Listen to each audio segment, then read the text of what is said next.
Stop to Sell is a space where Eduardo welcomes guests from various areas, he analyzes various topics, and establishes an action plan. The expression better done than perfect is typical. On the other hand, there are professionals who collect and analyze a lot of data before making a decision. Eduardo suggests you take an hour to think about your activity, prospecting methods, identifying needs, closing deals, following up with clients, and establishing partnerships. Eduardo is counting on you.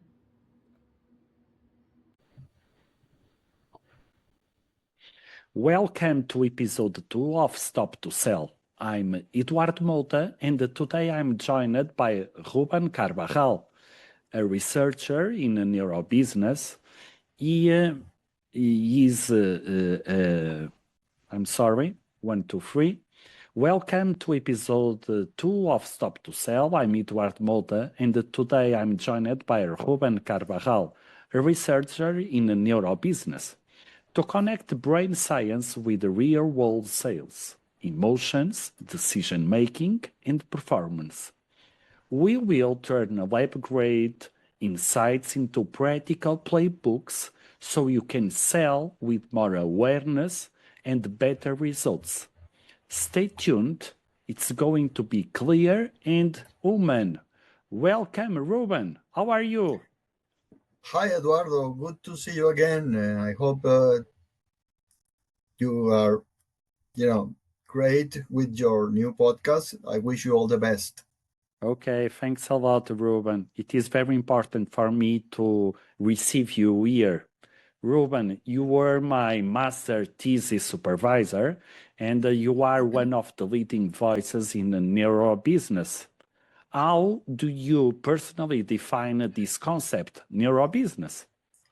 Well, neurobusiness is an interdisciplinary field that applies all the knowledge and insight from neuroscience in the different fields of business like marketing, sales, and leadership, basically oriented to understand the brain process underneath decision-making, motivation, and trust.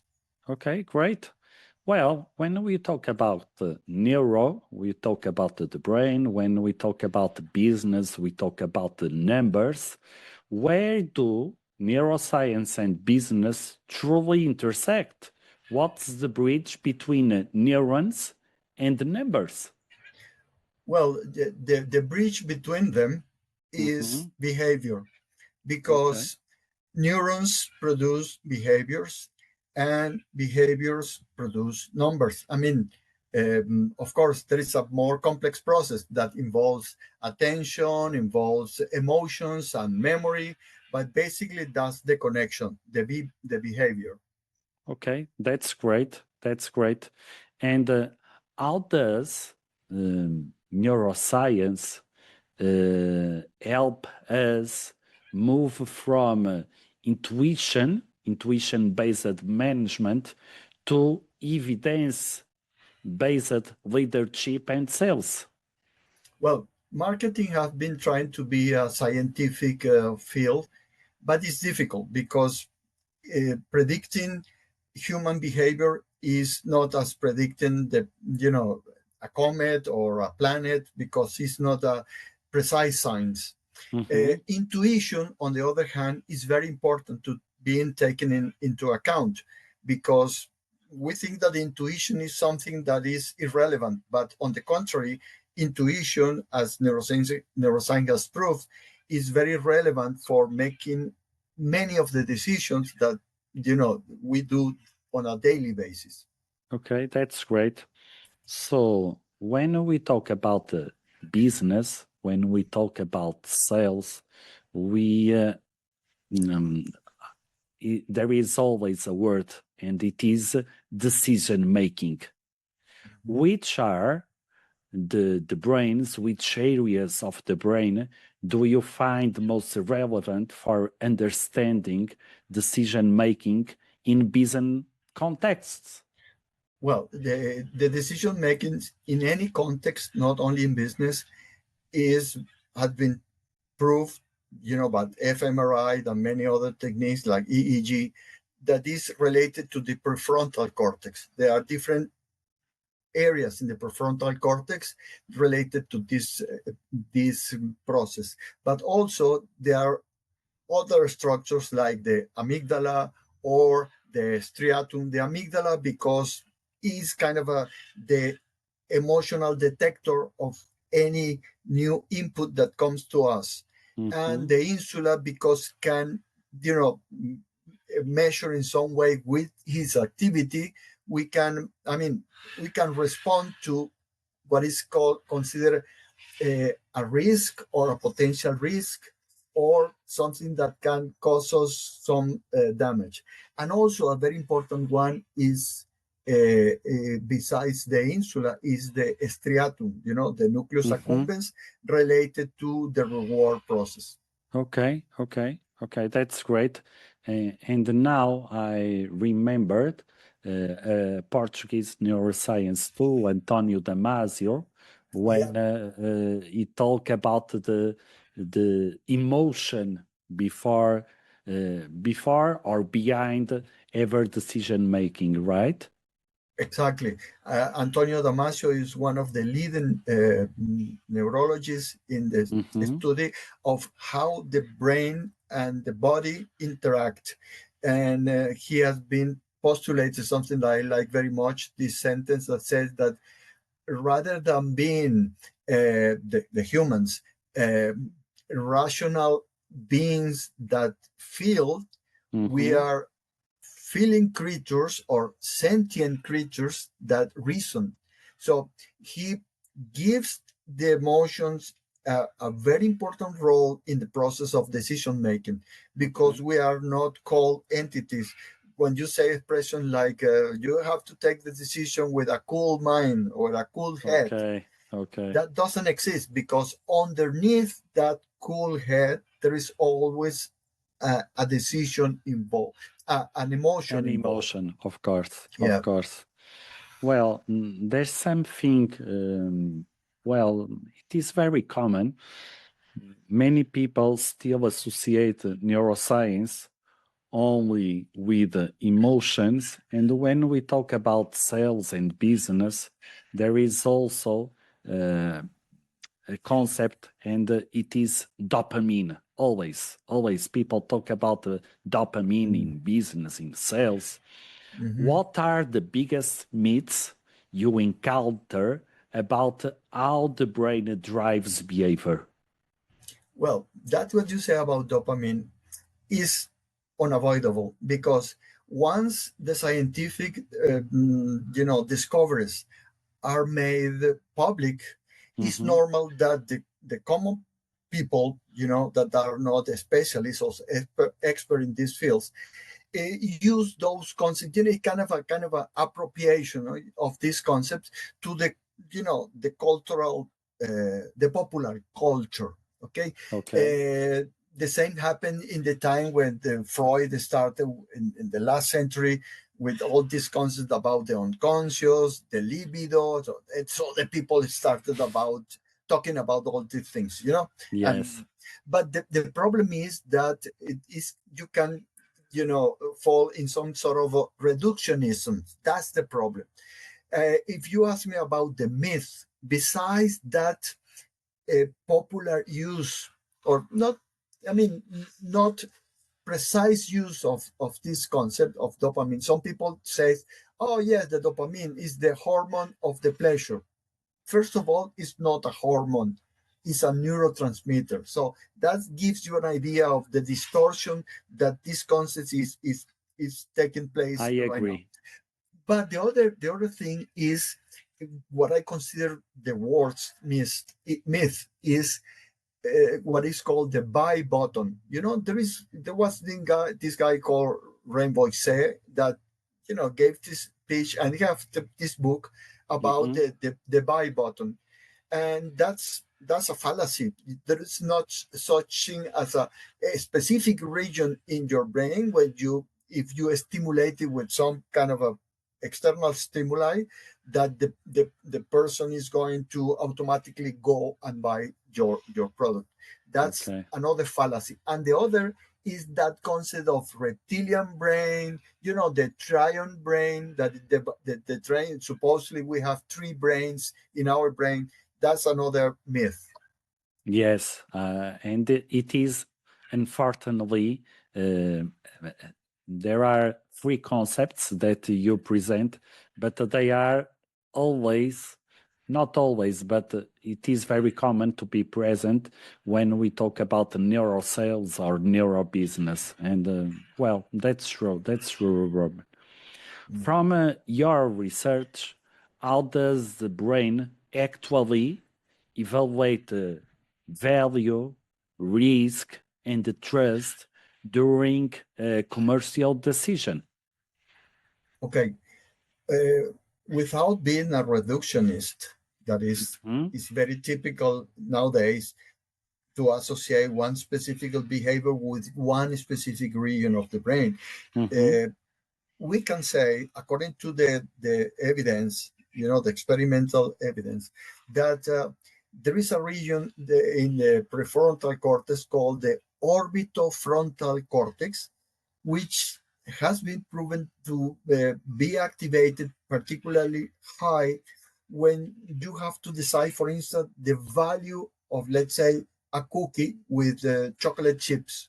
Okay, And then you are in the fMRI machine, and then you are asked, what value would you give to this size um, chocolate chip cookie? Then you have $1, $2, $3. So the process of assigning a value in your head depends in some way of this area. This area okay, receives inputs from many senses: visual, auditory, olfactory, etc. And then it it has some kind of a response to, let's say, to check, does it have chips, is this greasy, how about healthy. So you consider all the okay, possibilities for your health, for your wallet, if you're going to spend money. So finally, this value attribute is, according to this concept, is very subjective. So that's related to value.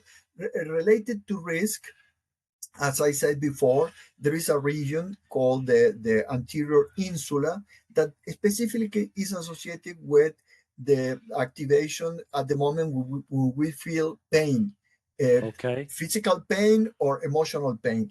And having a risk, well, let's say the risk of investing money or expending your money in some way is a pain, because of there is course. a there is some pain that you have inside at the moment you have to spend that precious value that you have, that is called money.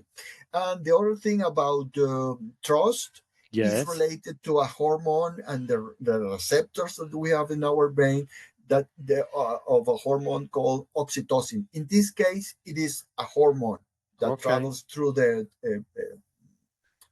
okay, okay. yeah, the bloodstream. Okay. Mm-hmm. Great. Well, uh, in a leadership and sales, like you said before, emotions are always present. Always. Mhm. Well, how does emotional regulation affect the performance and the communication? Well, there is this very old rule that says never take a decision if you are angry or if you feel sad or depressed, because Mm-hmm. decisions are going to be bad. Okay, that makes some sense because it can interfere with your decisions. But the opposite view, in which they said, no, the only good decisions are those that are taken with cool head. Okay. That's also false, because there is no such thing as a black or white decision. Mm-hmm. There is a kind of a gray scale in the process of decision. So I'm gonna say something that is gonna sound counterintuitive to many people, but we don't need to restrain our emotions. We don't need to feel shame that we feel emotions at the moment when we are leader in the process of leading people or trying to make sales or developing a marketing strategy. We need to hear our body. We need to feel our body to see what our body says to us. Because as I said before, when we were talking about Damasio, we are sentient beings that reason, not reason beings that feel, Of course. always consider emotions at the moment when you are making a decision. That's great. Well, when we talk about sales, there is also two important concepts, and it is the free system and it is the reward system. So, what happens neurologically when a leader or a salesperson activates the brain's free system instead of the reward system? Well, first of all, we don't activate those systems voluntarily. Those are completely unconscious and involuntary systems. So the threat system, let's say when we perceive some threat on us, if you are leading a company, and then all of a sudden you see that the value of the stocks in the stock markets is suddenly going down, at that moment you feel threat. You feel threat because your company is at risk. What happened inside your body? Well, you activate your fight or flight system. That's there is an axis that is start in the hypothalamus, and that is called the hypothalamus, hypophysis, and suprarenal gland that starts releasing cortisol. Cortisol is a hormone, or it's called the stress hormone, and that prepares you for the action. What I'm gonna do. So the release of cortisol is not only associated with the stress, but also with the alertness. So the state of being alert, and even some amount of cortisol in your bloodstream can help you to make better decisions. If it's an excess of cortisol with what is called the chronic release of cortisol, of course you are in blank. You can get blocked or burn out. But if you release a proper amount of cortisol, that is in our nature, especially for preparing for that threat. The reward system, if we don't activate it, is because there is not an stimuli that activates it. So basically, depending on the stimuli, we respond unconsciously to that threat or pleasurable reward. Okay, that's great, Ruben, and it is important for the sales business to the salespeople how to understand how they can behave and employ the trust with the customers. So about that, do you think can empathy and curiosity be measured as a neural process and not just like empathy and curiosity are just soft skills? Do you think it could be measured as a neural process too? Well, yeah, there are soft skills, definitely. And there are the famous soft skills that when you see all these recommendations from the different organizations around the world that are like the Economic Forum or the CEC or any of these companies or organizations that are predicting our future, one of the things that they say is that the importance of having these soft skills for the future leaders of of the present and the immediate future. But as you said, yes, there are soft skills, but not only that, they can be measured. And one way of measuring, there have been many experiments that are being documented in journals, arbitrated by peers, that are, some regions like the anterior cingulate cortex, and Okay. also the insula, that are activated at the moment when you feel connection or you feel empathy. There are some experiments made by Paul Sack, he is a who is a neuroeconomist. Mm-hmm. Experiments in which he have detected that the regions associated with the theory of mind, that is the ability to understand the intentions of others, or the mirror neurons, are activated when you, for instance, see situations in which you feel as a human being, the need to help other people. And Okay. even there are experiments with this spray of oxytocin, in which after people receiving this spray, they are more prone to collaborate and donate money. The moment the money they receive for the experiment, they can donate half of the earnings of the experiment. Regarding curiosity, well, curiosity, we are curious beings. We cannot Okay. stop. When you hear someone say, "Do you hear? Do you hear what happened to?" Then immediately you become alert, because we want to know what can we learn from the mistakes or successes of other people, Mm-hmm. and we are curious by nature. And that, of course, activates the dopamine reward circuit, because Okay. when you feel curiosity, you are expecting to have a, a response that satisfies your curiosity, and at the end of the day is just an expectation for a reward once you find out what was behind all that mysterious uh, mm, uh, Mm-hmm. thing. Okay.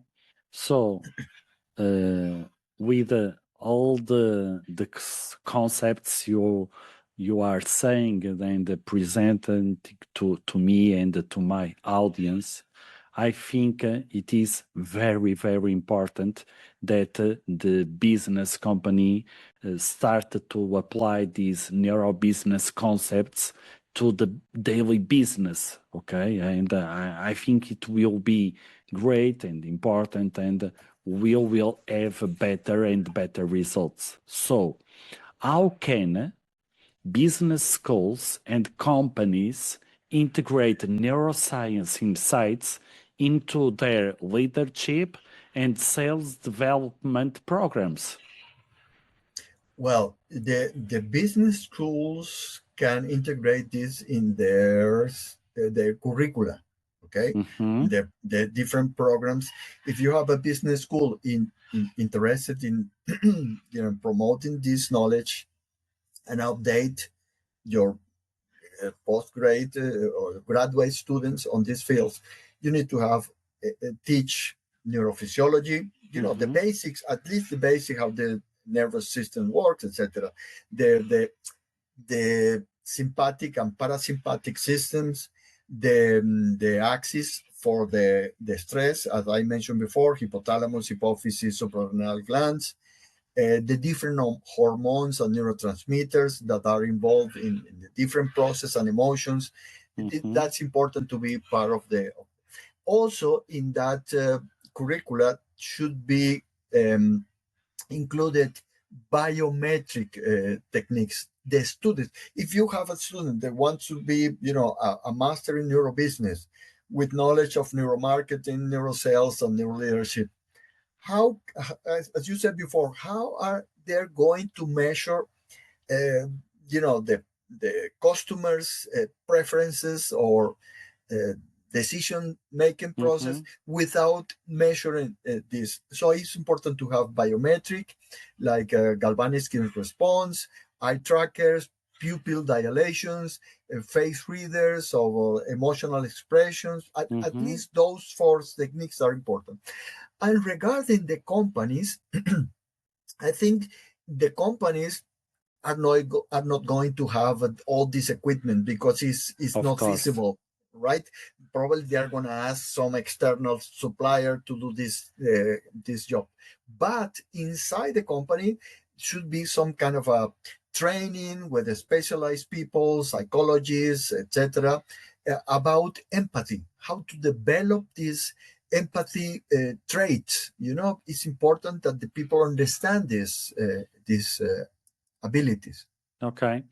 And well, Ruben, when I talk with uh, administrations, when I talk with directors, they usually tell me that this new generation, Z generation, Mhm. there is a problem with them, with this generation, and they don't work the soft skills. So, do you believe that working in companies with empathy training, we can develop this concept, this skill with this new generation?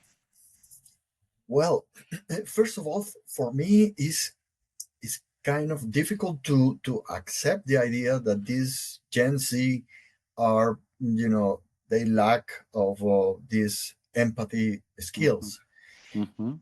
I think that they have their own, because it's inherent to the human nature to Okay, be empathic or empathetic. Okay, because I mean we are social beings, and they probably are empathic or empathetic with their own peers, from the okay, same age.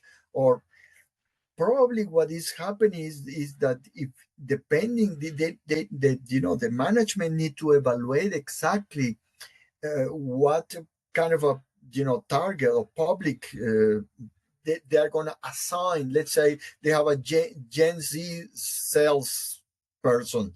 Okay, you're going to sell this product to people that are 50 plus years old. okay, It's not going to work okay.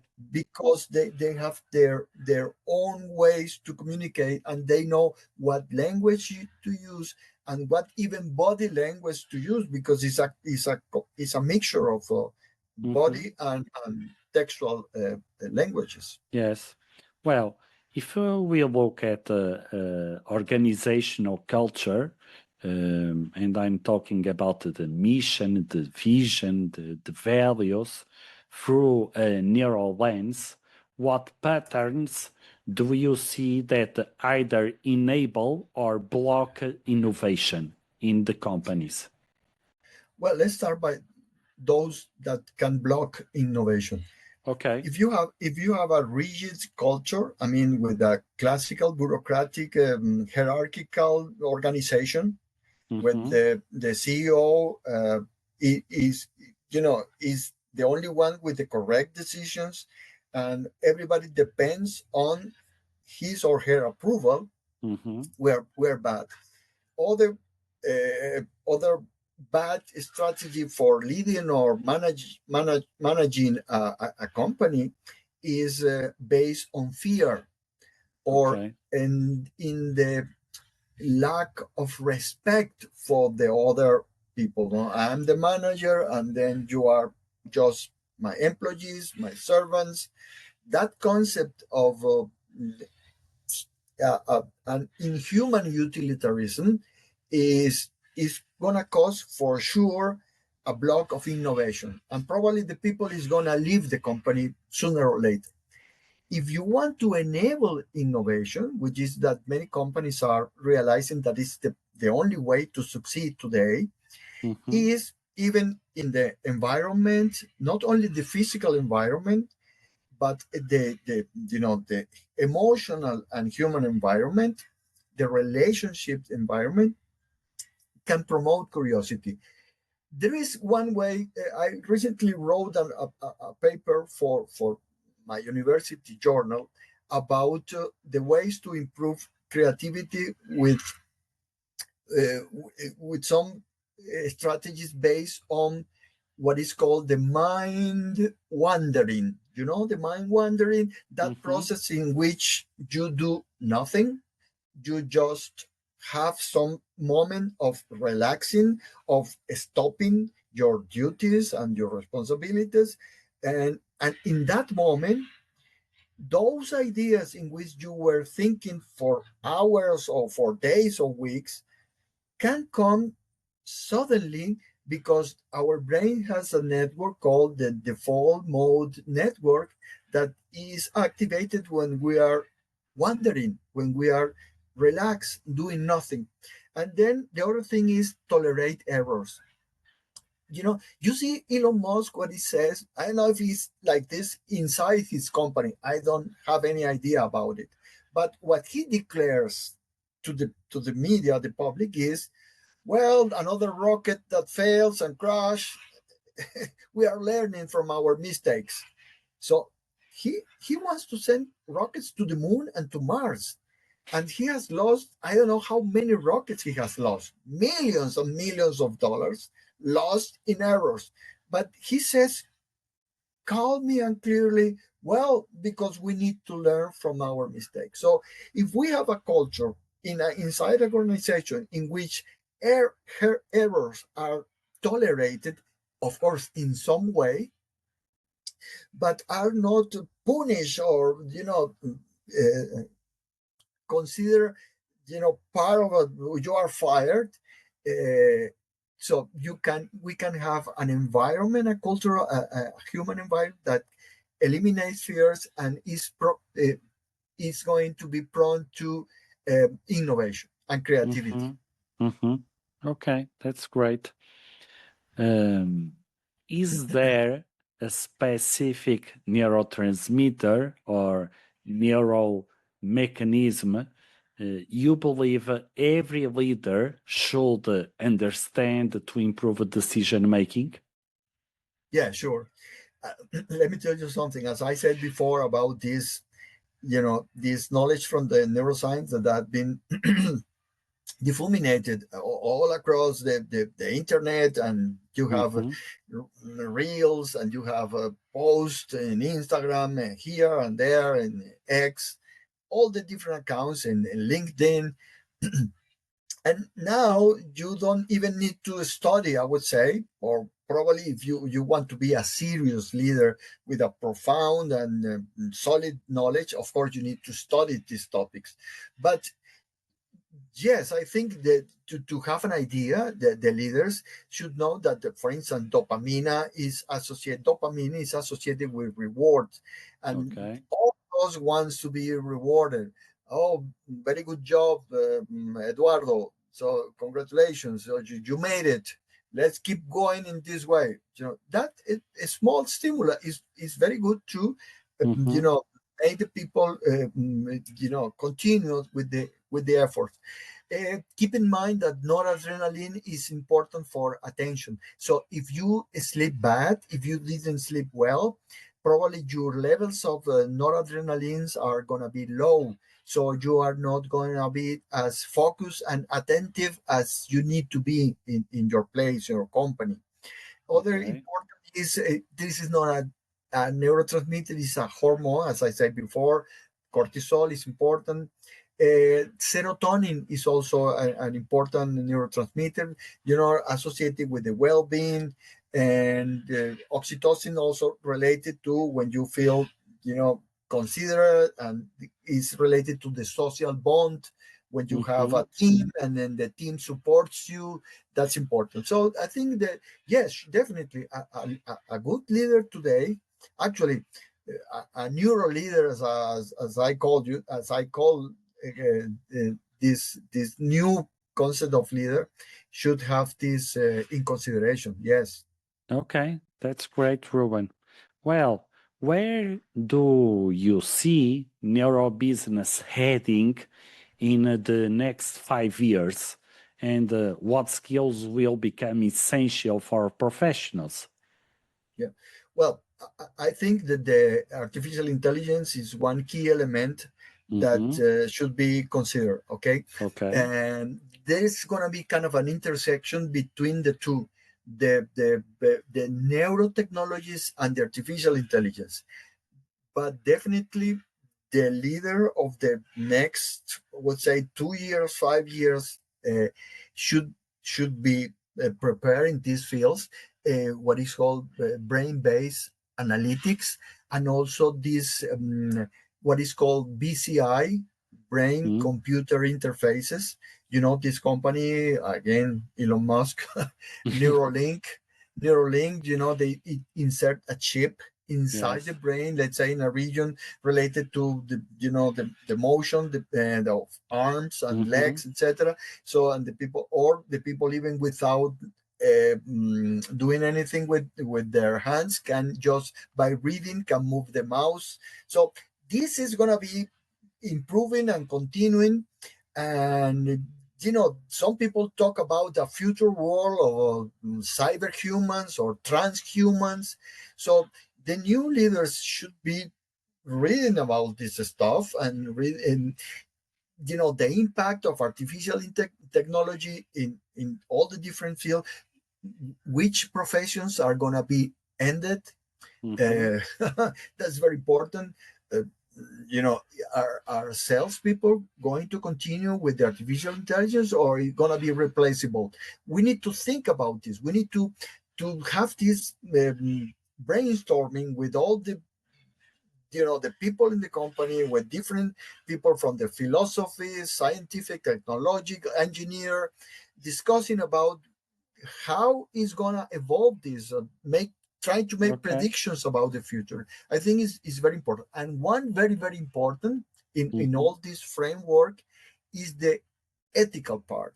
You know, the what is called the neuroethical. Now there are new discussions about the neuroethical with all these neurotechnologies that are considered in some cases invasive, and even the AI that can over, you know, there is this guy in Yuval Noah Harari that is, you know, I recommend it, that is reflecting about all this impact of the AI on our day lives and work lives in the future. Okay, Ruben. Well, 2 minutes left, and finally, what one piece of advice would you give to any leader or salesperson listening who wants to act with more brain awareness starting today? Well, one small piece of advice: be aware to what happens to your brain, to your own brain. What stimuli triggers your brain. Uh, be aware of your biases. We all humans have biases. Mm-hmm. Be aware of that. Acknowledge that. Try to, you know, change those that is possible for you to change, and try to be your own leader, because you have a mind, brain, body ecosystem. So know, you know, read about that, you know, be prepared to be the leader of the future that can understand the relations between cognition, emotion. You know, you need to have this culture. Mm-hmm. Basically, uh, Okay. as a very old philosopher said, Socrates, I think what says Socrates, is a know yourself. Uh, Okay. And to know yourself, you need to study and you need to learn more and more and more. yes, definitely. Okay, Ruben. Thanks a lot to participate in my podcast, Stop to Sell. And well, let's uh, put the neuroscience in our lives. Thanks a lot, Ruben. Thank you for inviting me.